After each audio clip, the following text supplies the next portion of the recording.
What's up? Welcome to Beer Geek Nation. I'm your host Chris. Thanks for joining me. This is the first official Beer Geek Nation homebrew video, I guess if you want to call it that. So I'm going to start from the beginning. I hope you guys watched the previous video about the recipe, all the equipment, all the cleaning and all that stuff. So I've started in on firing up the mash water. I have 7 gallons in here. 4 of it's going to go into the mash for the initial mash, and 3 is going to be for the sparge out. I also have my my MLT down here, cooler. I have some hot water in there, kind of warming up the inside, so I don't lose any temperature from a cold plastic surface or anything. Also have my grains out as well, getting to room temperature, so I'm hoping they'll be about 68, 69 degrees in here, which is what it is currently. I also added the potassium metabisulfite to get rid of the chlorination issue we have with our water. So that's already in here. You just crush it up with 2 spoons, put it in. So I'm going to get this up to, the water needs to be 170.5, and I'm going to mash in hopefully at about 154 degrees. Hold that for an hour, and then I'm going to sparge out at around 180-ish or so, 180 degree water. So hoping to collect 6.5 gallons of wort to boil. But yeah, with that said, I'm going to get this going and get the temperature up, and I will see you guys back in a few minutes.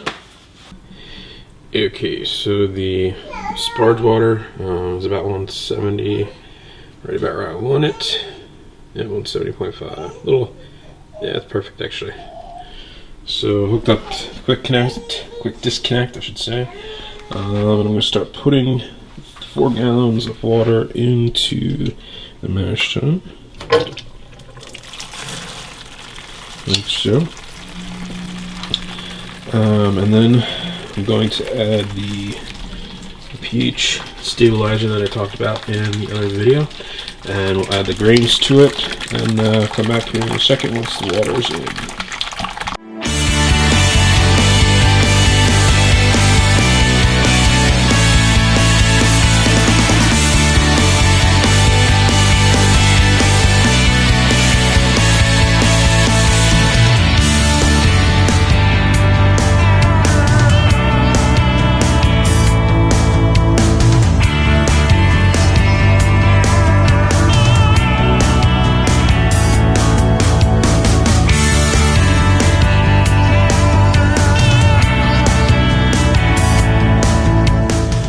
Okay, so I just dewed in, hitting 154.1, 154.3, hopefully around 155 it'll stop.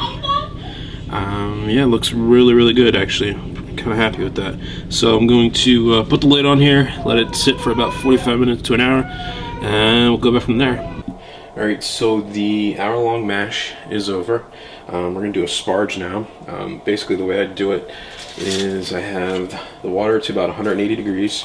Take a piece of foil, put a bunch of holes in it, and if you want to look down in here, it's our grain bed. You don't want to mess that up too bad. So put this down, like so.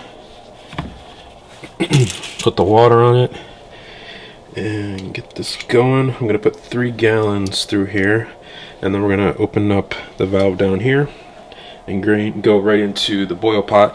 And I have an ounce of Simcoe in the hop bag already for the first wort hop additions. So hopefully this works. And you want to keep about 1 inch to 2 inches of water on the surface, ideally.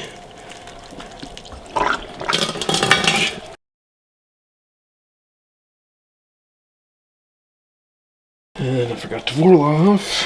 I'm going to pull off the first little bit of it.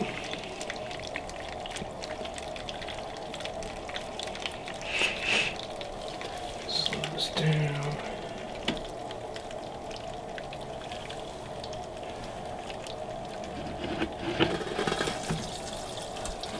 Okay.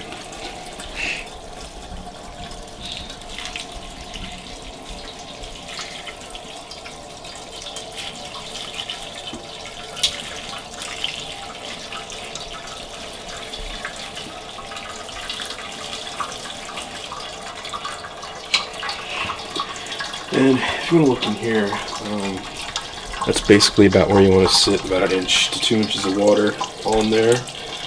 So you got to kind of regulate the water on both sides, the drainage and the input. So I'm hoping to collect about 6.5 gallons in here, and then we will move on to the boil. So for now, that's about it.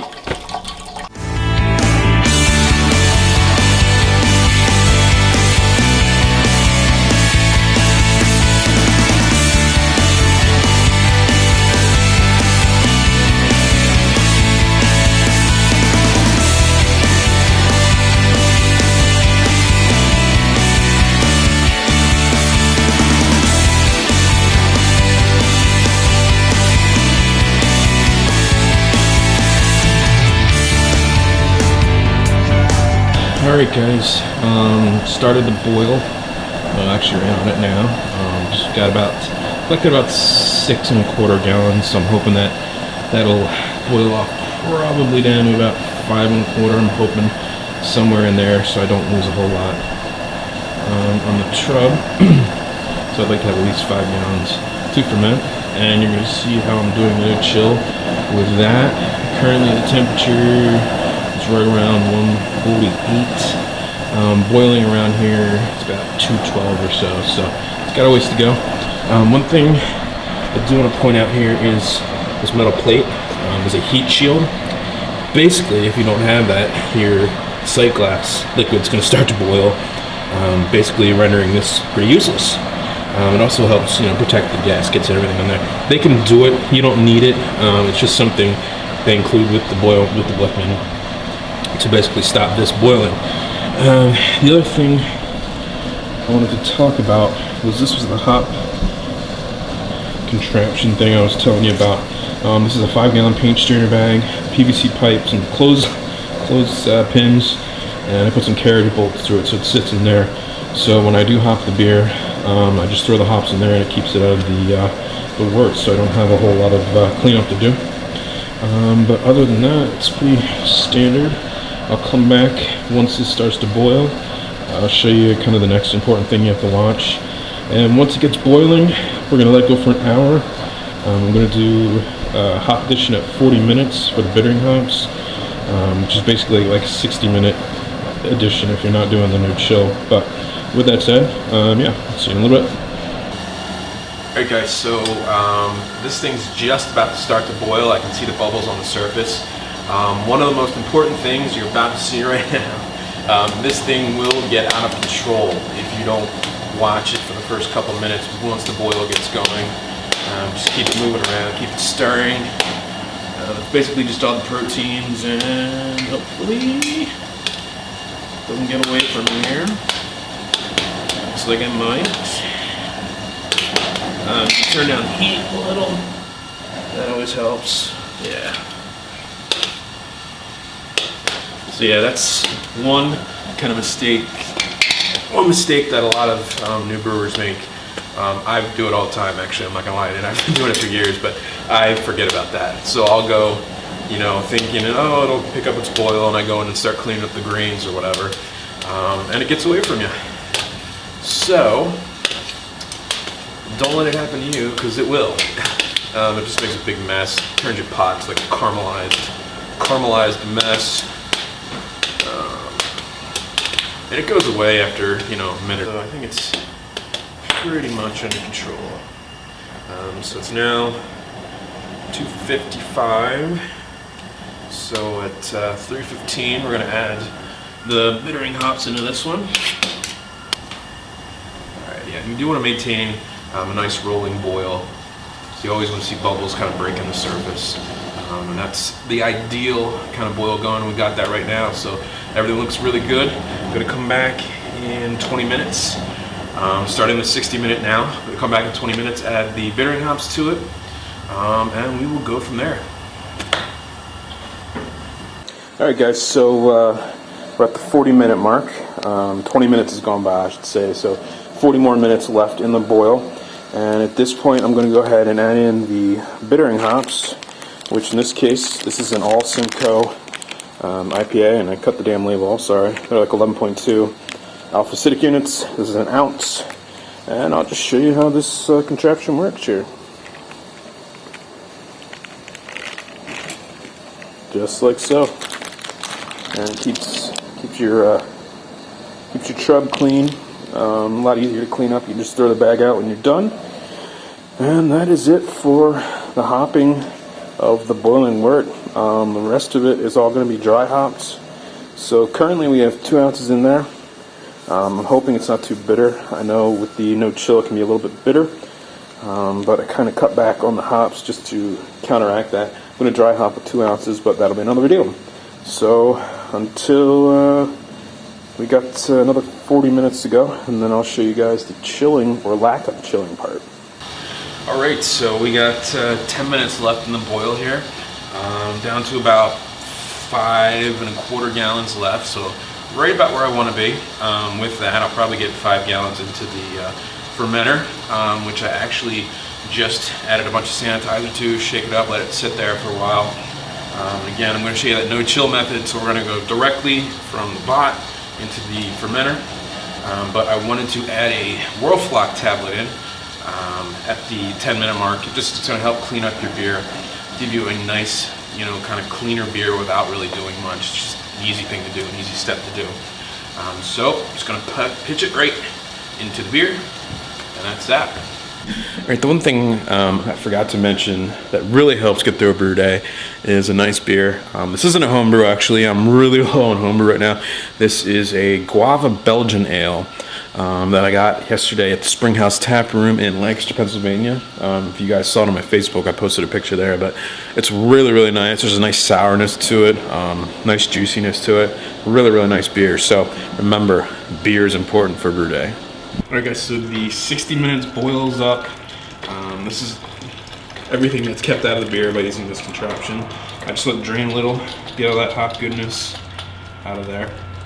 And then what we're going to do, hopefully, I've never tried this before, we're going to drain it right into the container here, which is designed for higher temps. And then I'm going to let it sit for probably 12 hours, add the yeast. The other thing I'm going to do, and I don't know what I do, oh, it's over there, I can get it. I'm going to take a sample of this, chill it down to get my final gravity and taste it, see how it came out. But yeah, so I'm going to get this set up and I'll be right back. Alright, so we've got the wort going into the container. It's going actually pretty nicely. Didn't think it would be that easy, but that's it. There was about 5 gallons in there. So I'm hoping to get about probably 4 3/4 gallon in here. I took the sample, so it's a nice kind of orange color. Smelling it, I'm not getting a lot of hop characters, so I'm a little concerned about that, but I'll have to wait till it's cooled down and see how it actually tastes. But that's it for now. I mean, that's it in a nutshell. What I am going to do, and I recommend you guys do if you do this no chill, the cap, spray down with some sanitizer before you put it on there. Just so there's no bugs in there. And tomorrow I'll film adding the yeast, and that'll be that. This is day 2. The wort has chilled down. You can see how it contracts in these containers. That's why you need a special container so that it can handle that. What I'm going to do now is I'm going to pop the lid, which I've already kind of sanitized just to be a little bit more safe. I've got the airlock and the rubber stopper in there. This is sanitizer. There's the Star San and the bottle to spray, and I'm going to add a pack of the CFL US05, which is a great American, just clean ale. So I'm going to do that here. I want to do it, make sure I have 2 hands to do it, so it's going to be kind of hard, but I'll show you the final setup once it's good. Okay, so there's the final thing. I'm going to take it down, put it in the basement, and let it ferment. Alright guys, so the last piece of the puzzle, I guess that I do at least, one of the most important things you can do for making beer is control your fermentation temperatures. And I ferment in my basement, and it's currently about 62 in the basement, which is way too cold for this ale yeast. I mean, it would just ferment forever. I like to have the US05 somewhere between 66 and 68 degrees Fahrenheit. So what I do in my basement here, this mess right here is basically duct tape with a huge amount of bubble wrap. Behind the bubble wrap, you can see right here this cord. is a temperature probe that goes directly against the fermentation bucket. That plugs into a temperature controller, which I have set for 66 degrees, plus or minus 1 either way. So if it gets to 65, or if it gets to 67, it won't, it'll do its thing. It's on heat mode currently because it is cold down here, but I can change it to chill mode, like what you do with a freezer. Like if you want to convert a freezer to a kegerator, that's what you do that with. But anyway, so I have that plugged into this. It's a heat wrap, and it's meant for brewing beer. You can actually feel it right now. It's really warm. And it goes around about halfway around about 3/4 of the way, I guess, around the bucket. You can see it there, and I just have it electrical taped on. You want to have it close contact with the bucket so it doesn't have to work too hard. But I have found that it works really, really well, and it just it's going to help to get your beer where it needs to go. So it is day 8 of the Simcoe Salt IPA. Fermentation is done. I just took a final gravity reading. It's right about where I want it to be, so I'm going to call it. I'm going to add, today we're going to do the dry hopping. And you guys, if you've previously seen my other dry hopping video, I'm going to do a very similar process. This time I'm going to show you a little bit more of what I'm actually going to do before I do it. So I have 2 ounces of the Simcoe pellet hops here. I'm going to put them into 1 gallon paint strainer. Before I do that, I'm going to soak the paint strainer in the Star San. So I want to make sure that's all sanitary and everything. I've got the Star San spray bottle for when I have to spray around the lip here. When I do put the hops into the fermenter here, I'm going to take this off. I'm just going to stick it in here in the Star San for a while. Let that sit while I put it back, so it's got a nice seal, nice clean seal and everything. And that is it. I'm going to let it sit for about 5 days. So I figure about a week from now, I'll cold crash it and I will keg it, and that will be the next video. This is the end of the quote process video. From here on out is the fun part, kegging and drinking. Okay, so the hops are in the bag. That's 2 ounces. And one thing worth noting is when you do this with the gallon paint strainer, you do want to leave some extra space in there because the hops, they're going to expand. They kind of blow up and kind of swell up in these bags, well, in beer in general. So you want to make sure you have a lot of room for beer to kind of get in there and get the middle of the hops, so you're utilizing all 2 ounces of the hops, or however many ounces you're using. But it's laying on a paper towel that I soaked in Star San. I'm going to Star San the bag actually down again. Let's be safe. I just clean my hands again. I Star San the top here. So I do this pretty quick. I probably don't have to because this thing does have alcohol in it now. So infections are going to be a little more unlikely. But it's not that high of an alcohol ABV beer. So I'm going to do it real quick. I'm going to pull this off, put it in Star San. Put the bag in there. Hopefully it goes in easily. I'm really hoping it goes in easily. So here we go. And if I have to stop this to fix it, I apologize. But okay, so that's going in there.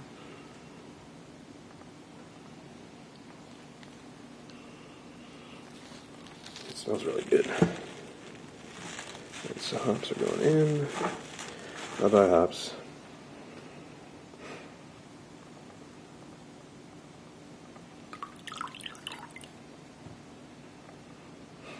And that, folks, is dry hopping. And wow, I just got a really, really nice whiff of the beer out of there. Nice citrus, really lots of citrus grapefruit. So I'm looking forward to that. And again, that should probably be, I'm going to let this dry hop for about 5 days. And then I'll do a video on kegging, forced carbonating, and all that good stuff. And that is it, guys. So until next time, cheers.